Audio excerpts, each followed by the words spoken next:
오늘은 10월 초하루 한 달 승리를 위한 축복 새벽 기도의 날입니다. 도무지 끝날 것 같지 않았던 여름도 이제 한풀 꺾이고 추수의 계절 가을이 왔습니다.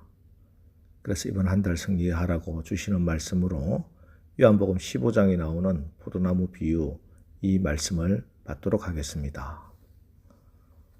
오늘 포도나무 비유에서 핵심 주제는 열매입니다.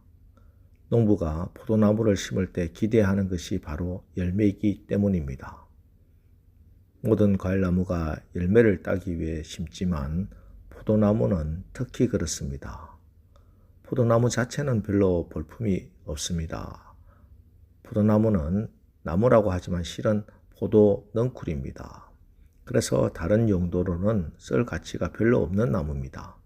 단지 이 포도나무는 나무 크기에 비해서 달리는 포도송이는 아주 풍성합니다. 어떤 때는 가지가 찢어질 정도로 열매가 탐스럽고 풍성하게 열리기도 하지요. 그래서 포도나무는 오직 열매를 위해 존재하는 나무입니다. 오늘 우리 시대는 화려하고 크고 눈에 드러나는 꽃을 구하는 시대지요. 그러나 성경은 언제나 꽃보다는 열매에 관심을 가지고 더 귀하게는 아예 씨가 되라 하십니다. 물론 포도나무에도 꽃은 핍니다. 저는 처음에 포도나무에는 꽃이 없는 줄 알았는데 우리 교회 앞 화단에 포도나무를 심어놓고 잘 살펴보니까 한 5월쯤에 꽃이 피더라고요. 여러분 포도나무 꽃 보셨나요? 우리가 생각하는 그런 화려한 꽃이 아니라서 그렇지 사실은 노란빛이 도는 아주 좁쌀만한 꽃을 풍성히 피웁니다. 이 꽃이 지면은 열매가 되는 겁니다. 참 보잘것없는 꽃이 참으로 풍성한 열매를 맺습니다. 그렇습니다. 꽃이 진 자리에 열매가 열립니다. 꽃이 내가 꽃집네 하고 계속 지지 않으면은 열매를 맺지 못해요.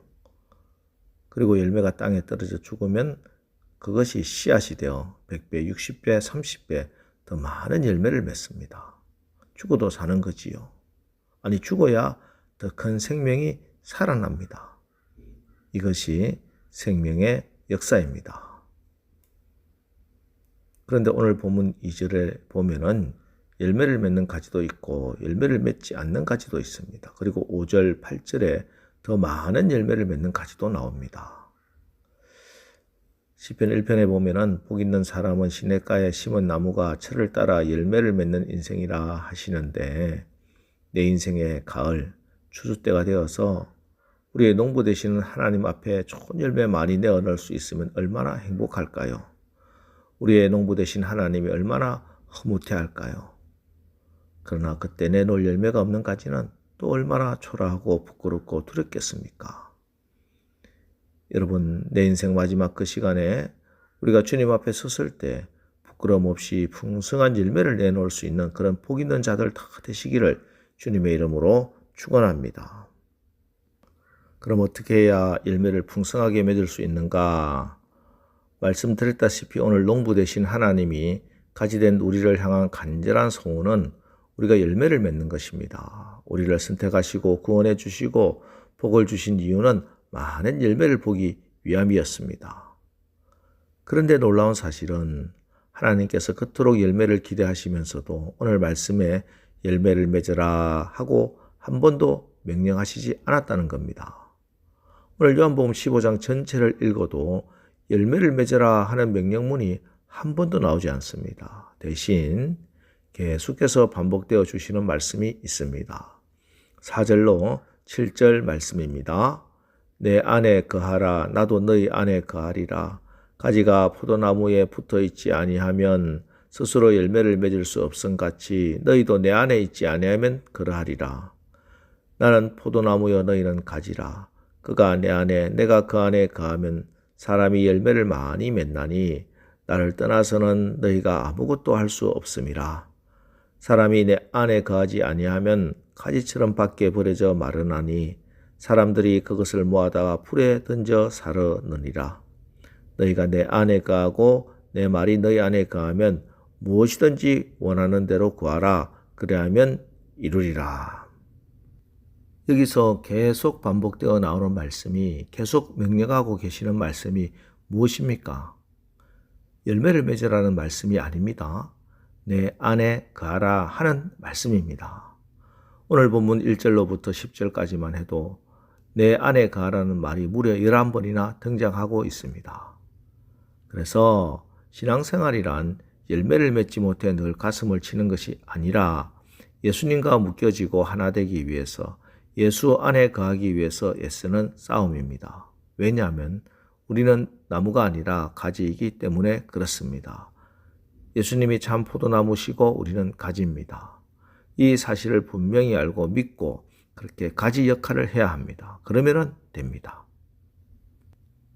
오늘 이 놀랍고 신비스럽고 축복된 말씀을 한마디로 요약하면 1절 말씀입니다. 나는 포도나무요 내 아버지는 농부라. 포도나무를 심으신 분이 하나님이십니다. 김매고 거름주고 가꾸신 분이 농부입니다. 여우 새끼들로부터 포도밭을 지키는 분 농부 아버지이십니다. 열매를 맺도록 가꾸고 열매 맺게 하시는 분 농부 되신 우리 아버지 하나님이십니다. 여기에 신앙의 원리가 있습니다. 내가 하나님을 믿는다는 것은 내가 가지됨을 인정한다는 것이고 하나님이 농부 되심을 믿는다는 것입니다. 농부 되시는 하나님의 농사 기술을 믿는 겁니다. 참 포도나무 대신 예수님의 능력과 성품을 믿는 것입니다. 농부는 나무와 가지를 위해서 많은 것들을 해주십니다. 때를 따라 물도 주고 영양을 위해 비료도 주기도 하고 때론 역겨운 퇴비를 줄 때도 있습니다. 또 농부는 병충해를 막기 위해 독한 소독약을 뿌려줄 때도 있습니다. 가지치기도 합니다. 햇빛이 들지 않으면 아예 삶의 자리를 옮겨 심기도 합니다. 사실 이런 것들이 그 당시에는 숨막히는 고통일 수 있습니다. 견디기 쉽지 않습니다. 그러나 농부가 주는 것은 그 어느 것 하나 가지에게 해로운 것이 없습니다. 열이면 열 다 유익한 겁니다. 그래서 가지의 입장에서 본다면 그 모두가 예외 없이 다 감사한 것뿐입니다. 여러분 가운데 지금 도대체 이해할 수 없는 눈물 골짜기를 지나고 계신 분이 혹 있습니까? 그래도 이 진리의 말씀을 의지하고 예수님께 꼭 붙어서 견디고 버티고 이겨 나가시기 바랍니다. 지금 여러분의 삶의 상황이 어떠하든지 농부 되신 하나님을 신뢰하고 그분께 맡기십시오. 내 인생 가지가 붙어있는 그 나무가 예수나무입니다. 내 인생 나무를 가꾸시는 농부가 천지를 창조하시고 운행하시는 전능자 하나님이십니다. 내 인생 열매를 맺도록 늘 나와 함께 하시고 지도하시는 분이 성령님이십니다. 이보다 더 큰 감사, 더 큰 위로, 더 큰 능력이 어디 있겠습니까? 여러분 속지 마시기 바랍니다. 세상이 주는 기쁨이 아무것도 아닌 것은 아니지만 그렇게 대단한 것도 아닙니다. 정말 대단한 것은 내가 예수나무에 가지로 붙어 있고 하나님이 농부가 되신다는 이 변함없는 사실이고 그것을 믿고 신뢰하고 의지하는 우리의 믿음입니다. 그래서 우리는 얼마든지 항상 기쁘고 감사하며 행복하게 살 수 있습니다. 이것이 예수 믿는 것입니다. 이것이 예수를 믿는 사람들이 누리는 축복인 것입니다. 이번 한 달 참 포도나무 되신 주님께 꼭 붙어 있어 풍성한 성령의 열매를 맺고 기쁨이 충만하시기를 주님의 이름으로 축원합니다. 기도하겠습니다. 하나님 정말 볼품없는 저희에게 귀하고 풍성한 성령의 열매를 기대하시고 농사 지어주시니 감사합니다. 하나님 이제 말씀 받았으니 내가 가지됨을 인정하고 하나님이 농부 되심을 믿겠습니다. 농부 되신 하나님의 농사 기술을 믿습니다. 하나님이 행하신 모든 것이 내게 유익됨을 믿고 기뻐하고 감사하고 행복하겠습니다. 이번 한 달도 이 말씀의 능력으로 사랑과 기쁨으로 충만하여 이 기쁨을 나누며 살아 축복과 기적을 체험하고 하나님의 영광을 보게 하옵소서. 예수님의 이름으로 기도합니다. 아멘. 자, 이제 오늘 말씀을 붙들고 주여 이번 한 달도 저희가 참 포도나무 되신 예수님과 농부 되신 하나님을 믿는 믿음으로 풍성한 사랑과 기쁨의 성령의 열매를 맺는 삶을 살게 하옵소서. 이제 오늘 말씀 붙들고 우리 합심해서 기도하고 나가겠습니다. 우리 기도하겠습니다.